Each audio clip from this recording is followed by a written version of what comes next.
100కు పైగా దీర్ఘకాలిక సమస్యలకు ఎటువంటి ఆపరేషన్ దుష్ప్రభావాలు లేకుండా హోమియోపతి చికిత్స.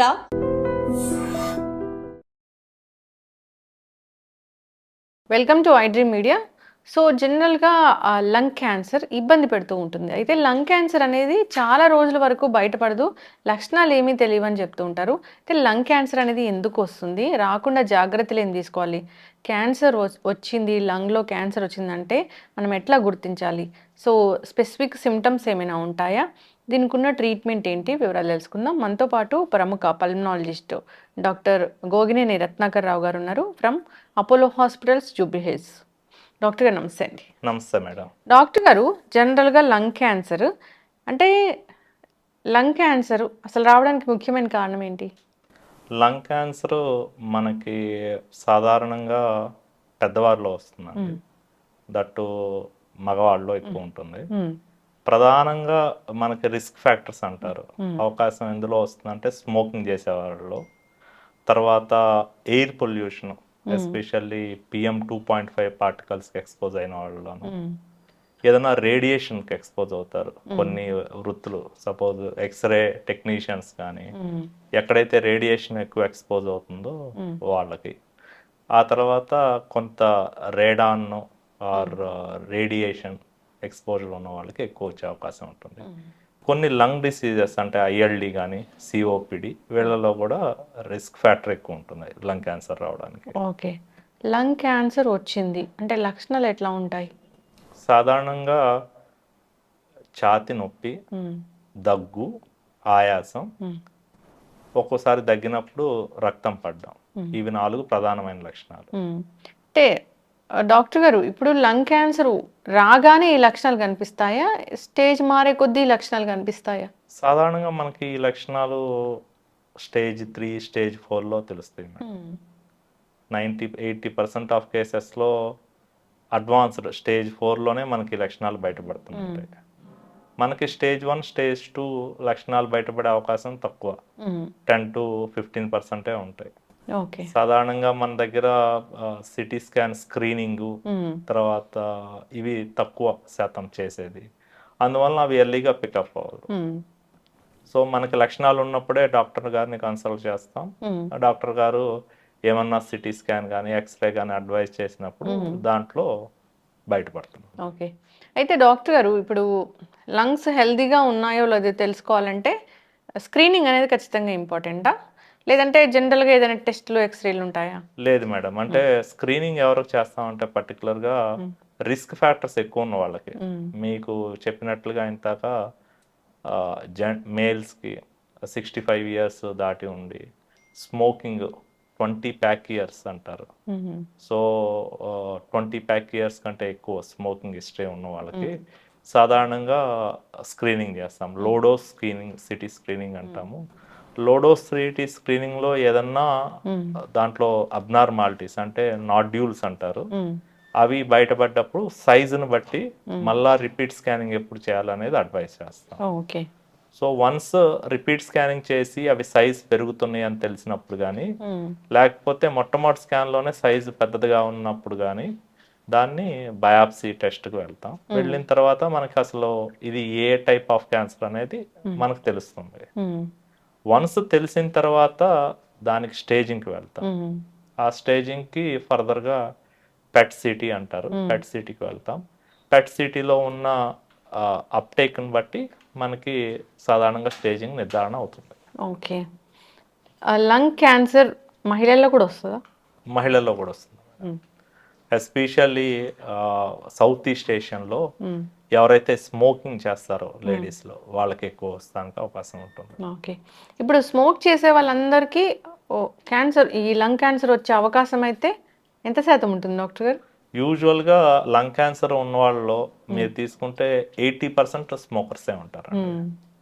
స్మోకింగ్ చేస్తే మీకు ఎక్కువ స్మోక్ చేసే కొంచెం రిస్క్ పెరుగుతూ ఉంటుంది.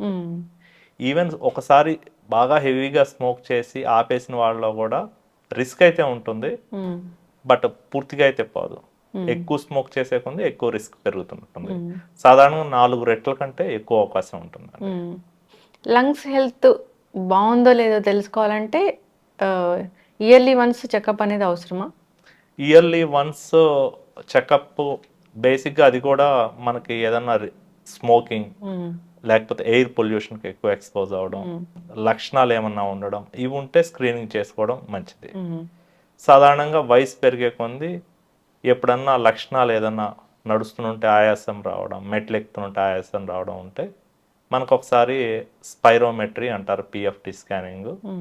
అది దాని తర్వాత మీకు ఎక్స్రే లాంటి బేసిక్ స్కాన్ చేస్తారండి. వన్స్ అందులో ఏదన్నా అబ్నార్మాలిటీ ఉంటే అప్పుడు సిటీ స్కాన్కి వెళ్తాం. బాగా హెవీ స్మోకర్స్ అయితే కనుక లోడోస్ సిటీ స్కాన్ అంటాము, అది స్క్రీనింగ్కి చేస్తాము.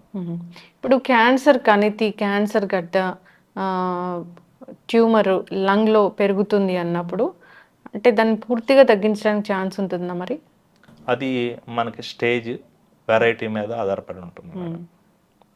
సపోజ్ అడినోకార్సినోమాస్ ఎర్లీ స్టేజ్, ఏ క్యాన్సర్ అయినా సరే ఎర్లీ స్టేజ్ 3A ముందల అయితే కనుక పేషెంట్ సర్జరీకి ఫిట్గా ఉంటే సర్జరీ తోటి రిసెక్ట్ చేస్తారు. రిసెక్ట్ చేసిన తర్వాత పోస్ట్ ఆపరేటివ్ కీమోథెరపీ అని ఇస్తారు మేడం. అది ఇస్తే సాధ్యమైనంత వాటికి రిస్క్ తగ్గుతుంది. లేదు ఒక్కొక్కసారి పేషెంట్ ఫిట్గా లేకపోతే రేడియోథెరపీ తోటి నయం చేయవచ్చు అనమాట.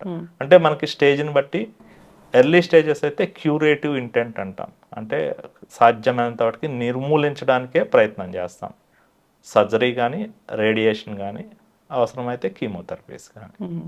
Advanced stages stage 3B, stage 4A, 4Bకి సాధారణంగా అవి నిర్మూలించలేం. వాటిని కంట్రోల్ చేయడానికి ప్యాలియేటివ్ ఇంటెంట్ అంటారు. ఆ ప్యాలియేటివ్ థెరపీకి కీమోథెరపీస్, రేడియోథెరపీస్ ఇస్తారు. కానీ మనకు ఒకటి గుర్తుపెట్టుకోవాల్సింది ఏంటంటే, ఒకప్పుడులాగా అయితే కనుక మనకి లంగ్ క్యాన్సర్ అంటే ఒకప్పుడు 3 నుంచి 6 మంత్సే ఉండేదండి సర్వైవల్. ఇప్పుడు చాలా అడ్వాన్సెస్ వచ్చినాయి. ఎస్పెషల్లీ నాన్ స్మోకర్స్, ఆడవాళ్ళకి లేకపోతే మగవాళ్ళకి అడినోకార్సినోమాలో డ్రైవర్ మ్యుటేషన్స్ అని చెప్పి అడ్వాన్స్డ్ టెస్ట్స్ ఉంటాయి. సో అవి ఏమన్నా పాజిటివ్ వస్తే దానికి సంబంధించిన మెడికేషన్, ఓరల్ మెడికేషన్ ఉంటుంది. వాటితోటి కొన్ని మ్యుటేషన్స్కి ఈవెన్ 10 years, 20 years కూడా సర్వైవల్ ఉంటుంది అడ్వాన్స్డ్లో. ఓకే. సో మనం అట్లా నిరాశ నిస్పృహతో ఉండాల్సిన అవసరం లేదు. ఇప్పుడు అసలు లంగ్స్ అంటేనే అది ఒక సెన్సిటివ్ ఆర్గాను. బ్రీతింగ్ ఊపిరి తీసుకోవాలంటే లంగ్స్ బాగుండాలి. సో అదొక సెన్సిటివ్ ఆర్గాను, అక్కడే క్యాన్సర్ వచ్చింది లేదా ఏదైనా కణితి వచ్చింది, ట్యూమర్ వచ్చింది అన్నప్పుడు సాధారణంగా భయం వేస్తూ ఉంటుంది డాక్టర్ గారు. ఒక ఊపిరితిత్తుల్లో ఒకటి బాగున్నా ఇంకొకటి బాగాలేకపోయినా అంటే వాళ్ళ లైఫ్ స్పాన్ అనేది బాగానే ఉంటుందా? ఒకటి లేకపోయినా ఒకటి బాగానే ఉన్నా మనకి అడ్వాన్స్డ్ కేసెస్లో అయితే లైఫ్ స్పాన్ తక్కువ ఉంటుందండి. కానీ మీకు చెప్పినట్లు డ్రైవర్ మ్యుటేషన్స్ ఇట్లాంటివి ఏమన్నా ఉంటే మనం థెరపీ ఇచ్చినప్పుడు థెరపీకి రెస్పాండ్ అయితే సర్వైవల్ బాగానే ఉంటుంది. ఓకే.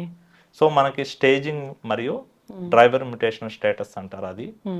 తర్వాత టైప్ మనకి 3 రకాల టైప్స్ ఉంటాయి దీంట్లో, స్మాల్ సెల్, స్క్వామస్ సెల్, అడినోకార్సినోమాస్ అని. అడినోకార్సినోమాస్కి బాగుంటుందండి ప్రోగ్నోసిస్.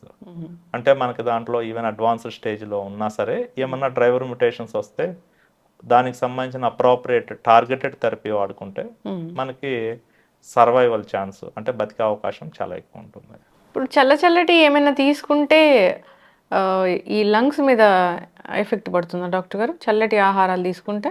చల్లటి అంటే ఎస్పెషల్లీ అంటే లంగ్స్కి ఇప్పుడు మీరు అన్నట్లు క్యాన్సర్ కాకుండా ఇంకా వేరే రకాల వ్యాధులు వచ్చే అవకాశం ఉంటుంది. దాంట్లో ఒకటి ఏంటంటే ఆస్తమా అన్నమాట.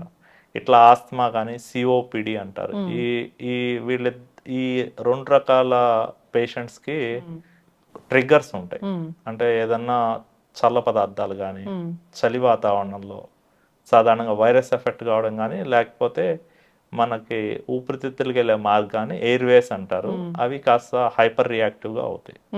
సో ఆ సిచ్యువేషన్స్లో ఏంటంటే ఆయాసం పెరగడం, పిల్లి కూతల శబ్దాలు రావడం, తర్వాత సడన్గా ఊపిరి అందకపోవడం, ఇట్లాంటి లక్షణాలు ఉంటాయి.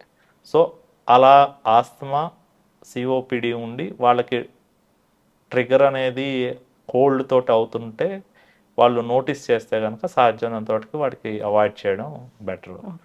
ఇన్ కేస్ మనకి అవాయిడ్ చేయలేని సిచ్యువేషన్ అయితే కనుక దానికి ట్రీట్మెంట్ ఉంటుంది, ఇన్హేలర్స్ ఉంటాయి.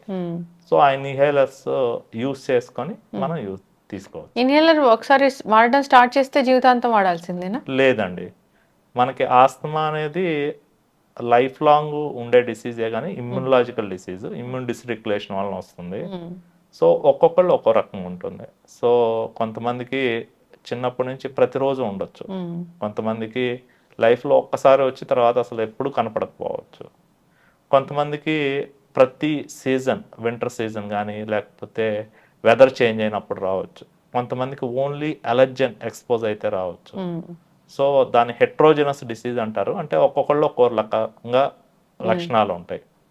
సో మనకి పర్టికులర్గా అబ్జర్వ్ చేసి ఎవరైతే దాంతో ఇబ్బంది పడుతున్నారో వాళ్ళు దాన్ని గమనించి ఈ పర్టికులర్ దానికి వస్తుంది అని తెలిస్తే కనుక దాన్ని అవాయిడ్ చేసుకోవడం బెటర్. అవాయిడ్ చేయలేని సిచ్యువేషన్లో ఇన్హేలర్ వాడుకోవడం.